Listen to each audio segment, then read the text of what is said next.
Hi, English students. This is going to be a tutorial on some of the main things or things that I think are most important about To Kill a Mockingbird. So I want you to add this to your notes. Again, you've got quite a bit to pull from and add this in. And then at the very end, I want you to create a top 10 list in your summary because you're going to have lots of things to choose from. I want to start with my number one thing with To Kill a Mockingbird. You may add this to the number one part of your list, but I believe it's the most important thing about this book. And that is the idea of perspective. Harper Lee wrote this book in a time where people had varying perspectives, particularly on the issue of race and how they viewed one another. And this book really contrasts the naive and childish perspectives of the ignorant individuals versus the insightful and fair judgments of the wise. And we're going to see that Harper Lee is going to put all these people on a spectrum. You know, Atticus is going to Scout's father. The lawyer is going to have a very fair and insightful judgment of others and their place in society, while people like Bob Ewell, you know, the bigoted and racist man that he is portrayed as in the book, is contrasted with that. And we see these different people and their different viewpoints and insights. And so Scout, we're seeing it through her eyes as she grows up and as she sees these things and she grows up in her understanding of the world around her and who people truly are. Harper Lee was incredibly insightful in understanding people and who they truly are, I believe. And so I really want you to think about when you see characters in the book, what is Harper Lee communicating to us in regards to their perspectives? Do they see life in a childish and naive way? Or does this individual see it the way it truly is? Of course, some of the younger characters, Scout and Jem and Dill, are growing up. And so they're not going to know all these things. And we're going to see other characters who are grown up, yet they act like children. And so that's a real contrast in the book. Like I said, the point of view is important. And this does change throughout the book. It changes from a very naive, youthful Scout, who really is a personification of Harper Lee, who she would have been probably in the novel. But Harper Lee is going to use flashbacks to tell this story about what Scout remembers. And so we're going to see her grow up, so to speak, in the story. I want to say something as a side note here. This story type or genre is a growing up story, and that'll come up a little bit later in the notes. But as we go here, a couple other themes: the coexistence of good and evil. We're going to see good contrasted with evil in the book. And we're going to see how these two forces come to play, particularly when we get to the end of the book with the court trial. The importance of moral education, not just education, learning. And we're going to see that actually as a motif or theme, the idea that Scout is learning to read in the lap of her father, things like that. But moral education would be being taught right and wrong, which Atticus finds very, very important with young Scout and his son Jem. Social class, of course, is going to come up as we see the contrast between the different social classes. And of course, social class can comprise, lower, middle, and upper class. And we're going to see that social class doesn't make distinctions as far as race, that social class is outside of race.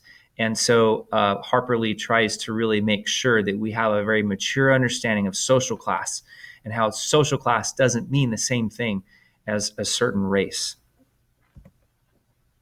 Some of other motifs will be brought up. You'll see this in the front cover of the book are the Gothic details. You may have heard the word goth before, and of course, Gothic goes way back. And we're not going to get into deep analysis here right now or description of what Gothic is, but essentially you're going to see a darkness at the end of the book. You're going to see, the ideas of night and the ideas of Boo Radley and his house and the descriptions of the settings being more dark. And we'll leave it at that. Another one, of course, would be the small town life of Maycomb in the South. There are many symbols in the book. These are just some of them. Mockingbirds, of course, to kill a mockingbird. A mockingbird would be an innocent bird which sings beautiful songs. And some of you may not feel that way because you may have a mockingbird that sings in the middle of the night outside of your house like I do. But the idea here, and according to Atticus, all that a mockingbird does is sing songs for people to enjoy. To kill a mockingbird would be evil because it is innocent, and all it does is sing songs for us. It is injured by the evil of mankind, is the idea. Some conflicts in the book, childhood innocence and Scout learning what the real world is really like, so to speak, and believing in human nature's goodness amongst the evilness of human nature, the evil of human nature. And seeing these characters contrasted. Some of them treat each other well, but some, of course, treat each other in a way that's completely unhuman. And we're going to see some inhuman behavior in the text, and how the innocent deal with this, particularly Scout, perhaps Jem and Dill as well, and Boo genre. This would we call a coming-of-age novel. We also have a word in German called a Bildungsroman. And so this is an absolute genre. So there's a number of books that follow this genre, coming of age, seeing the world as it really is. This will be one of 3 books that we look at: To Kill a Mockingbird, Great Expectations, and The Adventures of Tom Sawyer. So this is one of my favorites. It is a social drama. It's a courtroom drama, of course. The latter half of the book will deal with that. We could also call it a Southern drama. Some tones that you need to have at your fingertips for writing: humorous and nostalgic. Harper Lee writes in a humorous way, the way that she characterizes things, particularly in the dialogue and mostly in the point of view of Scout and how she sees the world. It's funny the way that she sees things in simplistic ways and just says them so plainly, among other things. It's also nostalgic, meaning that Scout's looking back at the way things were. And there's almost a sense about Maycomb as if it's not a perfect place, but it represents the way things used to be in many ways.